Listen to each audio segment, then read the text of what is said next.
Amanda Gusti Ramadhani. Saya dari Poltekkes Kemenkes Surakarta, jurusan terapi okupasi. Saya kelas D4 OT B1. Di sini saya akan menjelaskan materi tentang Regio Solder-Gilde, yaitu sebagai bentuk pemenuhan tugas anatomi terapan saya. Pada Regio Solder-Gilde ini terdapat 3 materi, yaitu materi yang pertama tentang tulang, materi yang kedua tentang otot, dan materi yang ketiga tentang sendi pada Regio Solder-Gilde.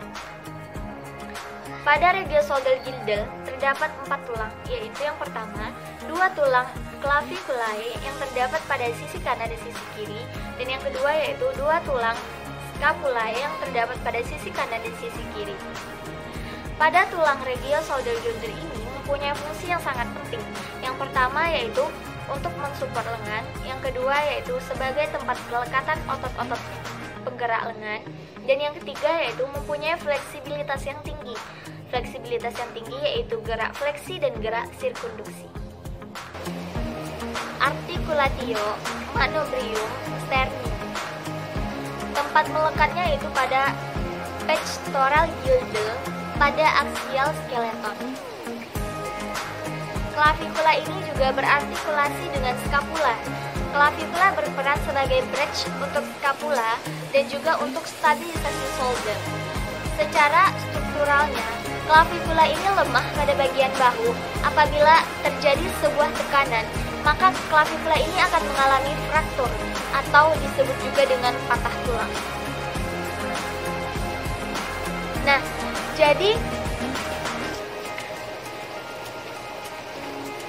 inilah bentuk gambarnya, gambar pada clavicula, kelihatan kan? Nah, yang pada bagian ini, bagian yang ramping ini bisa disebut pada bagian sini kita, bagian bahu, itu disebut dengan claviculae. Ini adalah claviculae. Pada bagian ujung bahu kita itu disebut dengan acromion process. Pada bagian yang melengkung di bagian sini itu disebut dengan coracoid process. Pada bagian yang di sini bahu, di sini, berarti ini itu disebut dengan glenoid cavity. Glenoid cavity. Dan yang ramping ini berarti ini adalah tulang pada bagian tangan kita, itu disebut dengan humerus. Kita lanjut bagian melengkung di bagian bawah, berarti ini ada bagian pada sini kita di bawah, itu disebut dengan scapula.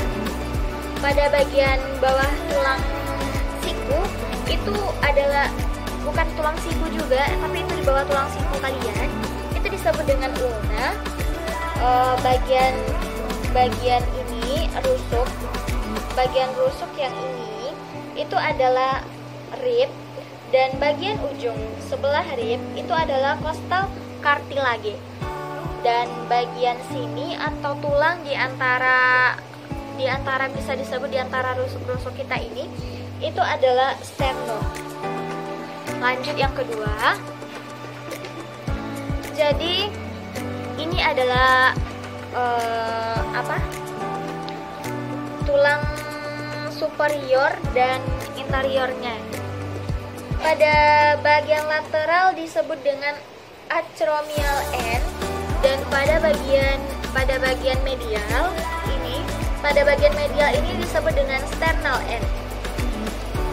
Bagian sininya yaitu disebut dengan conoid tubercle, dan bagian yang ininya adalah impression for the costoclavicular ligament.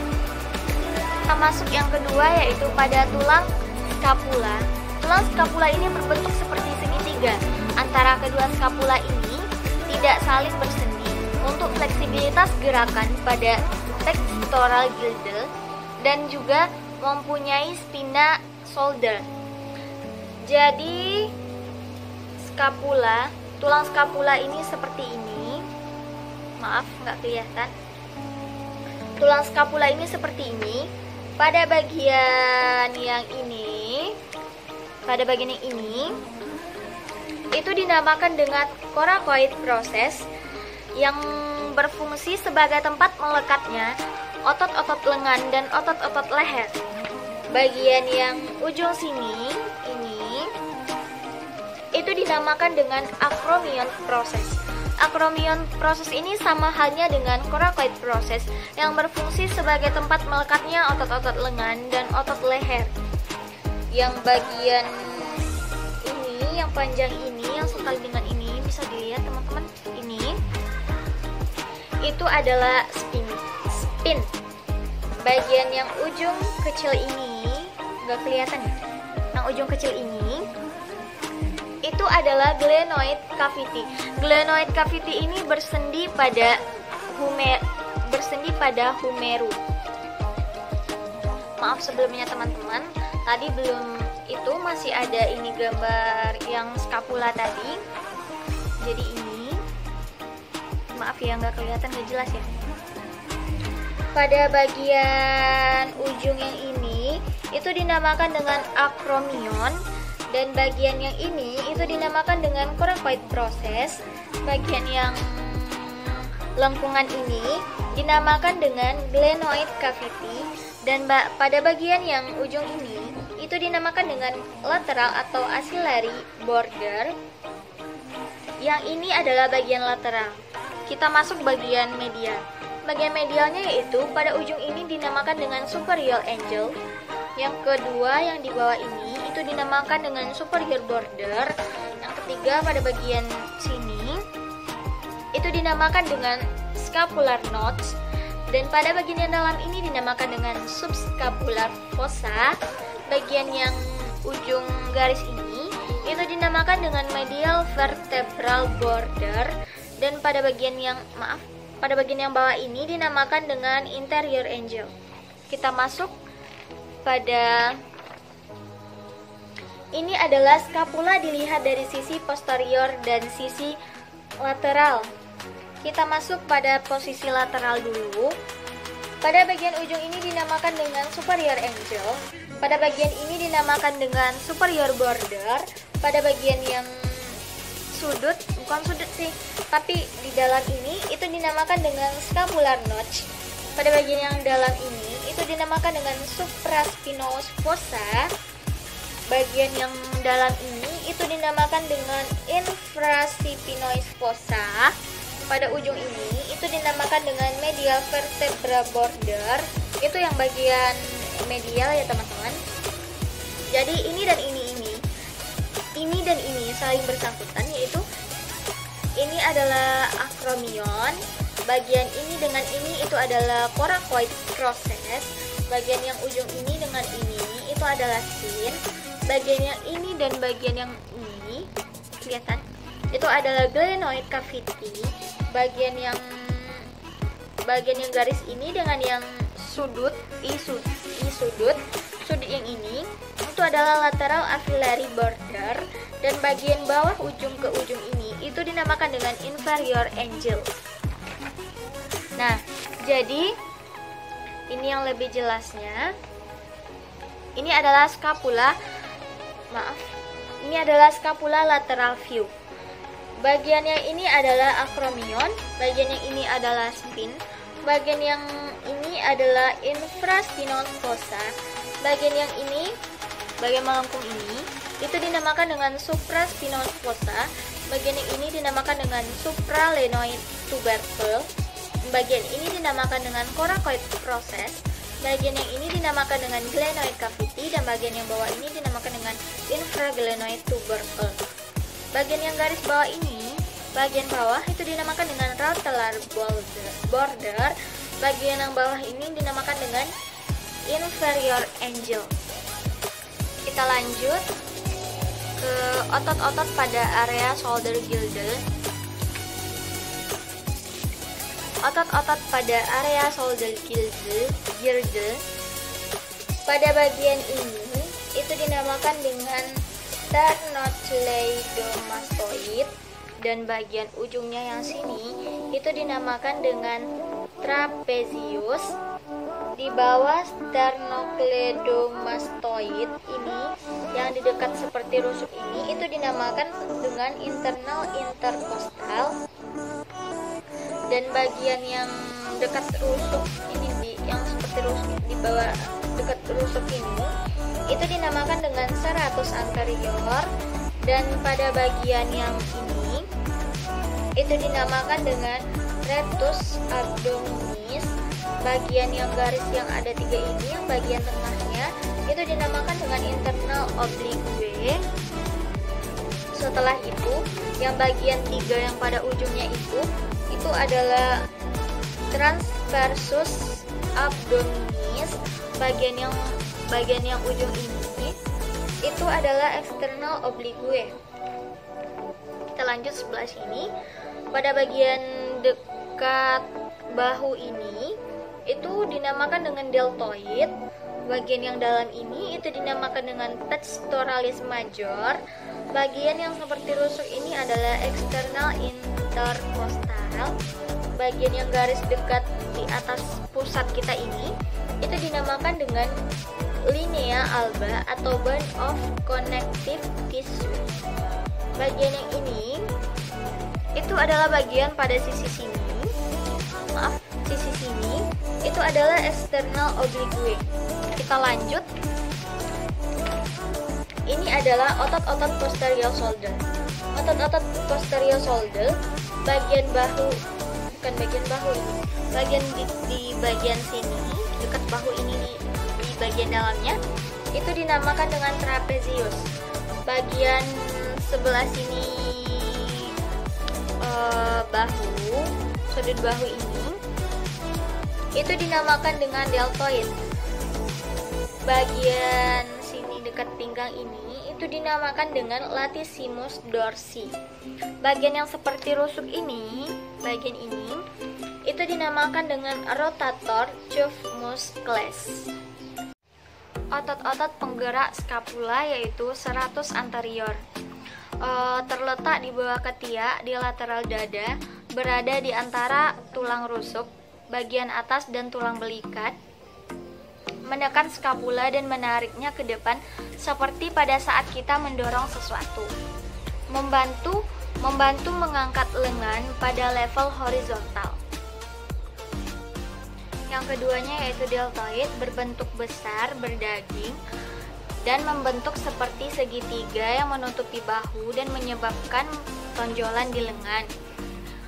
Otot ini berada pada clavikula dan scapula, korset dada ke humerus. Otot ini menculik lengan ke arah horizontal. Selanjutnya yaitu rotator cuff muscles. Yang pertama yaitu musculus subscapularis, musculus supraspinatus, musculus infraspinatus, dan musculus teres minor. Selanjutnya yaitu persendian. Persendian pada area shoulder girdle. Persendian pada area shoulder girdle yaitu yang pertama ada sternum. Sternum adalah tempat melekatnya rusuk pada manusia. Di dekat sternum ada sternoclavicular joint, tempat melekatnya sternum. Setelah itu yang panjang pada dekat sternoclavicular joint ini ada clavicle.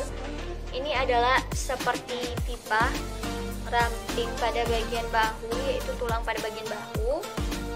Setelah itu pada ujungnya itu dinamakan dengan acromioclavicular joint, tempat melekatnya bahu atau tulang pada sini itu adalah glenohumeral joint. Terus pada bagian dekat ketiak itu adalah scapula. Bagian rusuk yang ini adalah disebut dengan namanya rib, dan bagian yang panjang pada tulang tangan ini itu adalah humerus. Itu adalah bagian anterior pada pectoral girdle. Kita masuk pada posteriornya, yaitu pada bagian ini itu adalah clavicle, dan pada bagian ini adalah tapi yang melekat pada rusuk itu adalah scapula. Rusuk ini adalah rib, humerus sama seperti pada anterior tadi itu pada tulang tangan, dan tempat melekatnya rusuk itu adalah vertebrae. Yang selanjutnya yaitu fibrosis joint, sendi yang tidak mengalami gerakan sedikit pun. Jaringan ikat fibrosa menghubungkan tulang ke tulang. Kranium bergabung menjadi satu dengan lapisan tipis jaringan fibrosa dan tidak bergerak sedikit pun.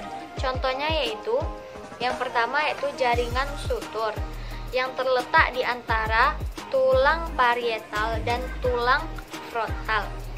Yang kedua yaitu lambdoidal sutur, yaitu terletak di antara tulang parietal dan tulang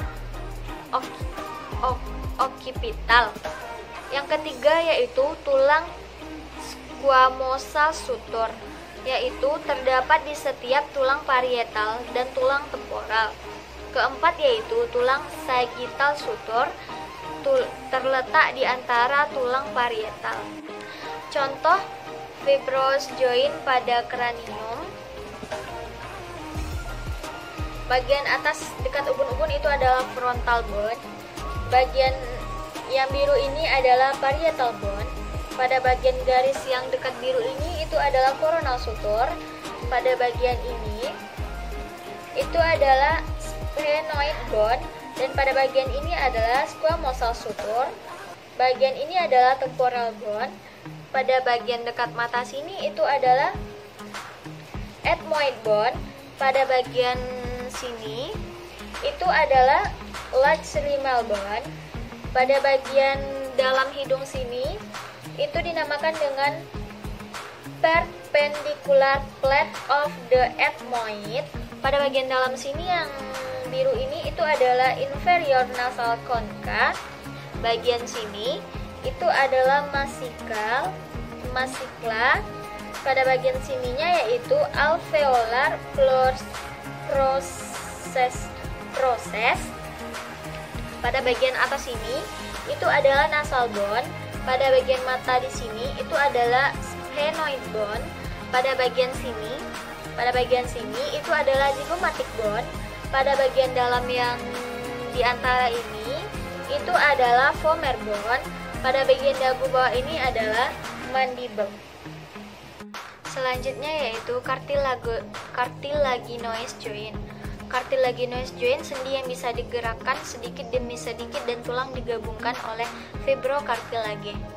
Tulang rusuk digabungkan dengan tulang dada oleh cartilago costa. Badan vertebra yang berdekatan dipisahkan oleh inscar vertebral flexibility. Simfisis yang berada di tulang kemaluan terdiri dari fibrocartilage. Karena perubahan hormon, ini lebih fleksibel selama masa kehamilan yang menyebabkan pinggul melebar saat melakukan kelahiran. Contoh cartilaginous joint yaitu ini.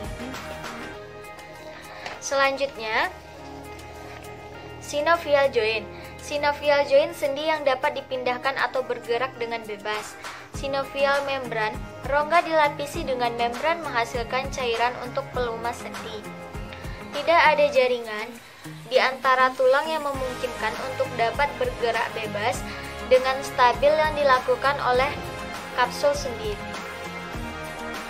Ligamen terdiri dari regular, padat dengan jaringan ikat yang mengikat dua tulang menjadi satu. Tendon yaitu jaringan ikat yang padat dan menghubungkan otot tulang dan menstabilkan. Tipe synovial joint. Sendi pelana, tiap tulang berbentuk pelana dengan berbagai gerakan. Contohnya yaitu sendi antara tulang karpal dan metakarpal ibu jari.